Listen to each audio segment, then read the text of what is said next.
കൃഷി മാസ്റ്ററിൻ്റെ പുതിയൊരു ലക്കത്തിലേക്ക് എല്ലാവർക്കും സ്വാഗതം. ഇന്നത്തെ വീഡിയോ പച്ചമുളക് ചെടികളിൽ സാധാരണയായി കണ്ടുവരാറുള്ള കുരുടിപ്പ് രോഗത്തിന് എല്ലാവർക്കും തയ്യാറാക്കാൻ കഴിയുന്ന ഒരു ടിപ്പാണ്. പച്ചമുളക് തൈകൾ നട്ട് നല്ല പോലെ വളർന്ന് പൂവിടാറായ സമയത്തായിരിക്കും ഈ കാണുന്ന ചെടികളിലുള്ള പോലെ പുതിയതായി വരുന്ന ഇലകളെല്ലാം ചുരുണ്ടുകൂടി ഇലകളുടെ ഷേപ്പ് തന്നെ മാറി ഏതാണ്ട് എലിവാലു പോലെ നീണ്ട് ആരോഗ്യമില്ലാത്ത ഇലകളായിരിക്കും പിന്നീട് അങ്ങോട്ട് വരുന്നതൊക്കെ. അതോടൊപ്പം ചെടിയുടെ വളർച്ച അവിടെ നിന്ന് പോവുകയും ചെയ്യും. ഈ ഒരു അനുഭവം ചെറിയൊരു അടുക്കളത്തോട്ടം ഒരുക്കുന്നവർക്കൊക്കെ നേരിടുന്ന ഒരു പ്രശ്നമാണ്. ഇതൊരു തരം ഇലപ്പേനുകളുടെ ആക്രമണം കാരണമാണ്. കീടങ്ങൾ ഇലകളുടെ നീരൂറ്റി കുടിക്കുന്നത് കൊണ്ടാണ് ഇങ്ങനെ വരുന്നത്. കൃഷിയുമായി വളരെ ബന്ധമുള്ള ഒരു സുഹൃത്താണ് എനിക്ക് ഈ ഒരു കീടനാശിനിയെ പറ്റി പറഞ്ഞു തന്നത്.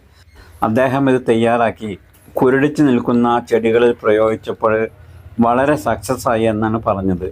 ഇതോടൊപ്പം മറ്റൊന്ന് പറയാനുള്ളത്, കുരുടിപ്പ് രോഗം വന്നു കഴിഞ്ഞാൽ പിന്നെ 100% ആ ചെടിയെ മാറ്റിയെടുക്കാൻ എന്തായാലും നമുക്ക് കഴിയില്ല. എന്നാലും നമുക്ക് അത്യാവശ്യമുള്ള മുളകുകളൊക്കെ കിട്ടുന്ന അവസ്ഥയിലേക്ക് മാറ്റിയെടുക്കാൻ പറ്റുമെന്നത് ഉറപ്പാണ്. അപ്പോൾ അത് പ്രകാരം ഞാനും ഒന്ന് പരീക്ഷിച്ച് നോക്കിയാണ്.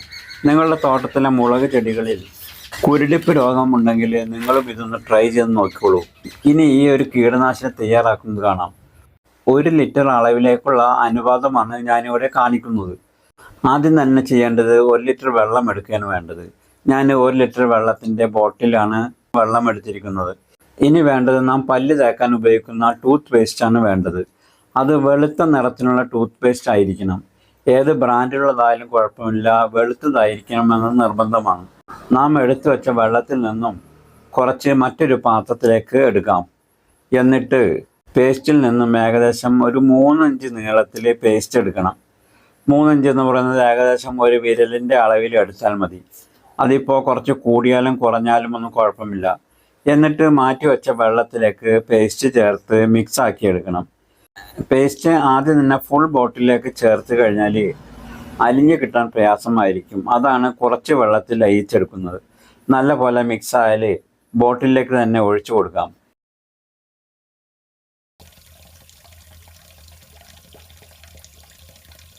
എന്നിട്ട് നല്ല പോലെ കുലുക്കി മിക്സ് ചെയ്യണം. അപ്പോൾ ഇത്രേ പണിയുള്ളൂ. കുരുടിപ്പിനെതിരെയുള്ള കീടനാശിനി ഇപ്പോൾ റെഡിയായി. ഇനി ഒരു സ്പ്രേ ബോട്ടിലെടുത്ത് അതിലേക്ക് ഒഴിച്ച് കുരുടിപ്പും മുരടിപ്പും ഒക്കെയുള്ള ചെടികൾക്ക് സ്പ്രേ ചെയ്ത് കൊടുക്കാം. സ്പ്രേ ചെയ്യുന്നതിന് മുമ്പായിട്ട് ചെടികളുടെ മുരടിച്ച് നിൽക്കുന്നതിൻ്റെ കൂമ്പ് ഭാഗവും ഇലകളും ഒക്കെ ഒന്ന് നുള്ളിക്കളഞ്ഞതിന് ശേഷം സ്പ്രേ ചെയ്ത് കൊടുത്താൽ മതി. സ്പ്രേ ചെയ്ത് കൊടുക്കുന്നത് വെയിലാറി വൈകുന്നേരങ്ങളിലാവാൻ ശ്രദ്ധിക്കണം. അപ്പോൾ ചിലവൊന്നും അധികമില്ലാത്ത, അതുപോലെ ഒട്ടും പാർശ്വഫലങ്ങളൊന്നുമില്ലാത്ത ഈ ഒരു കീടനാശിനി നിങ്ങളും തയ്യാറാക്കി മുരടിച്ച് നിൽക്കുന്ന ചെടികൾക്ക് ഒന്ന് സ്പ്രേ ചെയ്ത് കൊടുത്തു നോക്കൂ. കുരുടിപ്പ് മാത്രമല്ല, വെള്ളീച്ചയുടെ ഉപദ്രവം ഇതുകൊണ്ട് പരിഹരിക്കാനാവും. ഈ കാണുന്ന ചെടികളിലൊക്കെ കുരുടിപ്പ് രോഗം വന്നതായിരുന്നു. 3 ആഴ്ച മുമ്പ് ഈ ഒരു കീടനാശിനി ഞാൻ തയ്യാറാക്കി സ്പ്രേ ചെയ്ത് കൊടുത്തിരുന്നു. ഇപ്പോൾ പുതിയതായി വരുന്ന ഇലകളെല്ലാം കുരുടിപ്പില്ലാതെ നല്ല പച്ചപ്പിൽ വരുന്നത് നിങ്ങൾക്ക് കാണുമ്പോൾ തന്നെ മനസ്സിലാവും. ഇത് സ്പ്രേ ചെയ്ത് കൊടുക്കുന്നത് ആഴ്ചയിൽ 2 തവണ വീതം സ്പ്രേ ചെയ്ത് കൊടുക്കാവുന്നതാണ്. ഇത് മുളക് ചെടികൾക്ക് മാത്രമൊന്നുമില്ല കേട്ടോ. വഴുതന, തക്കാളി, പയറ് തുടങ്ങി എല്ലാതരം പച്ചക്കറി ചെടികൾക്കും ഏറെ ഫലപ്രദമാണ്. ഇത് ഒറ്റ തവണ സ്പ്രേ ചെയ്ത് നിർത്തിക്കളയരുത്. ആഴ്ചയിൽ 2 തവണ വീതം അടിച്ചു കൊടുത്തോളൂ. യാതൊരു പാർശ്വഫലങ്ങളും ഇല്ലാത്തതാണ്. ഈ ഒരു ടൂത്ത് പേസ്റ്റ് കൊണ്ട് മറ്റു പല പ്രയോജനങ്ങൾ കൂടി ഉണ്ട് കേട്ടോ.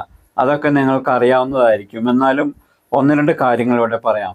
നാം ഭക്ഷണം കഴിക്കുന്നതിനിടയിൽ കറിയോ മറ്റോ നമ്മുടെ ഷർട്ടിലും മറ്റും ആയിട്ടുണ്ടെങ്കിൽ കുറച്ച് ടൂത്ത് പേസ്റ്റ് ആ ഭാഗത്തുനിന്ന് പുരട്ടി 5 മിനിറ്റ് കഴിഞ്ഞ് വെള്ളത്തിൽ കഴുകിയാൽ കറ മുഴുവനും പോകുന്നത് കാണാം. അതേപോലെ തന്നെ കൊച്ചു കുട്ടികൾ ക്രയോൺ കൊണ്ടൊക്കെ ഭിത്തിയിൽ കോറിയിട്ടുണ്ടെങ്കിൽ കുറച്ച് ടൂത്ത് പേസ്റ്റ് തേച്ച് കുറച്ച് സമയം കഴിഞ്ഞ് നനവുള്ള തുണി കൊണ്ട് തുടച്ചു കഴിഞ്ഞാൽ അടയാളങ്ങൾ മാഞ്ഞു പോകുന്നത് കാണാം. അതുപോലെ മങ്ങിപ്പോയ കണ്ണാടിയിൽ അല്പം പേസ്റ്റ് ഉപയോഗിച്ച് തുടച്ചു കഴിഞ്ഞാൽ കണ്ണാടി പളപളന്ന് തിളങ്ങും. അങ്ങനെ പല്ല് തേക്കുക എന്നത് മാത്രമല്ല ടൂത്ത് പേസ്റ്റ് കൊണ്ടുള്ള ഉപകാരങ്ങൾ. അപ്പോൾ ടൂത്ത് പേസ്റ്റ് കൊണ്ടുള്ള ഈ ഒരു കീടനാശിനി നിങ്ങളും തയ്യാറാക്കി ഉപയോഗിച്ച് നോക്കൂ. വീഡിയോ നിങ്ങൾക്ക് ഉപകാരപ്രദമെന്ന് കരുതട്ടെ. ഈ വീഡിയോ യൂട്യൂബിലാണ് നിങ്ങൾ കാണുന്നതെങ്കിൽ സബ്സ്ക്രൈബ് ചെയ്തും, അതല്ല ഫേസ്ബുക്കിലാണ് കാണുന്നതെങ്കിൽ ഫോളോ ചെയ്തും സഹകരിക്കുമല്ലോ. ഇനി മറ്റൊരു കൃഷി ടിപ്സുമായി വീണ്ടും കാണാം. Okay, thank you.